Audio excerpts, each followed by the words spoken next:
আমার মতো যারা চিংড়ি লাভার আছেন জীবনে একবার হলেও এই চিংড়ি বিরিয়ানির রেসিপিটা ট্রাই করবেন। একবার রান্না করে খেলে আপনি এই চিংড়ি বিরিয়ানির রেসিপিটার ফিদা হয়ে যাবেন জাস্ট। আমি আজকে A to Z টিপস সহ রেসিপিটা শেয়ার করব আপনাদের সাথে। আশা করছি ভালো লাগবে। অ্যাট ফার্স্ট আমি এখানে পাকিস্তানি বাসমতি চাল নিয়েছি মেজারমেন্ট কাপে 2 কাপ। চালটাকে পর্যাপ্ত পরিমাণে পানি দিয়ে আধা ঘন্টার মতো ভিজিয়ে রাখবো। আর এই আধা ঘন্টার মধ্যে আমি বিরিয়ানি রান্নার প্রত্যেকটা উপকরণ গুছিয়ে নিব। এখানে চিংড়ি মাছটা নিয়েছি, তারপর গুঁড়া মশলা নিয়েছি, গোটা গরম মশলা, বাটা মশলা, বাদাম সব কিছু গুছিয়ে নিয়েছি। এখন আমি মূল রান্নায় চলে আসলাম। একটি প্যানে আমি পর্যাপ্ত পরিমাণে তেল দিয়েছি। এই তেলটা দিয়েই আমি পুরো রান্নাটা শেষ করব। এখন লো হিটে ফার্স্টে আমি কাজু বাদামটা ভেজে নিব। আপনাদের কাছে থাকলে দেওয়ার চেষ্টা করবেন।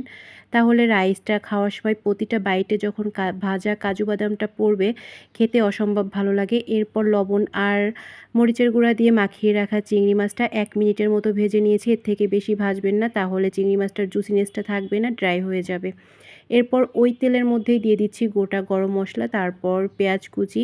পেঁয়াজটা কিছুটা সফট হয়ে আসার পর দিয়ে দিচ্ছি 5টার মতো কালো গোলমরিচ আর 1 টেবিল চামচ আদা বাটা, 1 টেবিল চামচ রসুন বাটা। এরপর দিয়ে দিচ্ছি লবণ, 1 চা চামচ মরিচের গুঁড়া, 1 চা চামচ ধনিয়া গুঁড়া, 1 চা চামচ জিরার গুঁড়া। গুঁড়া মশলাটা দেওয়ার পর মশলাটা আরও কিছুক্ষণ কষিয়ে নেওয়ার পর এখানে দিয়ে দিচ্ছি 1 টেবিল চামচ টমেটো সস দিব। এরপর দিয়ে দিব টক দই আর বিরিয়ানি মশলা। এখানে আমি 1 প্যাকেট বিরিয়ানি মশলার 3 ভাগের 1 ভাগ নিয়েছি, যেহেতু মাছ দিয়ে রান্না করছি তাই।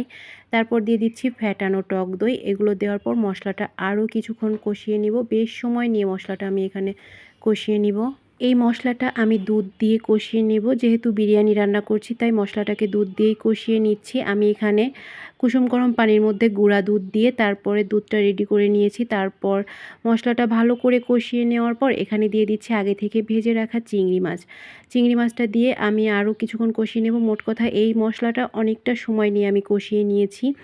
এরপর দিয়ে দিচ্ছি সামান্য চিনি, জাস্ট টেস্টের ব্যালেন্সের জন্য। তারপর আরও কিছুটা দুধ দিয়ে মাছটা রান্না করে নেব 7-8 মিনিটের মতো।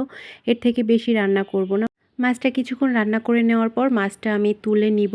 আর বাকি যে মশলাটা থাকবে ওই মশলার মধ্যেই আমি ওই যে ফার্স্টে যে রাইসটা ভিজিয়ে রেখেছিলাম ওইটাই ধুয়ে পানি ঝরা দিয়ে রেখেছিলাম ছাঁকনিতে, ওই রাইসটা এখানে দিয়ে নিচ্ছি। আর এই রাইসটা খুব বেশিক্ষণ কষানোর দরকার নেই, জাস্ট মশলার সাথে মিশে যাওয়ার পরেই এখানে দিয়ে দিচ্ছি লবণ টেস্ট মতো আর ভেজে রাখা কাজু বাদাম, কিশমিশ আর কাঁচামরিচ সব কিছু দেওয়ার পর এখানে দিয়ে দিব ফুটন্ত গরম পানি। 2 কাপ রাইসের সাথে, মানে 2 কাপ চালের জন্য আমি এখানে 3.5 কাপ পানি দিয়েছি। তার মধ্যে যে গুঁড়া দুধটা গুলিয়ে রাখা দুধটা ছিল ওইটাও দিয়েছি।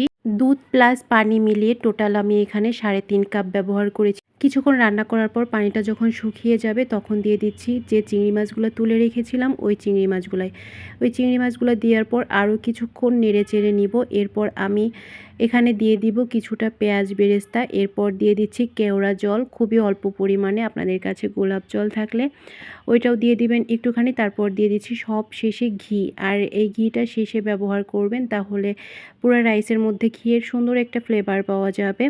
ব্যাস, এখন আমি একদম লো হিটে এটাকে দমে রেখে দেব আরও 10 মিনিটের মতো। আর এরই ফাঁকে আমি কয়েকটা বিফ কাবাব ভেজে নিচ্ছি, যেটা চিংড়ি বিরিয়ানির সাথে একদম জমে ক্ষীর হয়ে যাবে। তো এরই মধ্যে হয়ে গেল আমার অনেক বেশি মজার চিংড়ির বিরিয়ানি। এই বিরিয়ানিটা যে কতটা মজার হয়, যারা চিংড়ি লাভার আছেন তারা কিন্তু অবশ্যই ট্রাই করবেন। আর এখানে দেখুন সানলাইটে বিরিয়ানির কালারটা জাস্ট ওয়াও লাগছে। তো যাই হোক, আমার ভিডিও যদি ভালো লাগে, আমার রেসিপিগুলো যদি ভালো লাগে, অবশ্যই রেসিপিটা শেয়ার দিয়ে রাখবেন। যখন রান্না করবেন জাস্ট একটু দেখে নেবেন। আর আমার পেজটাকে অবশ্যই ফলো দিয়ে রাখবেন। আজকের মতো বিদায় নিচ্ছি, আল্লাহ হাফেজ।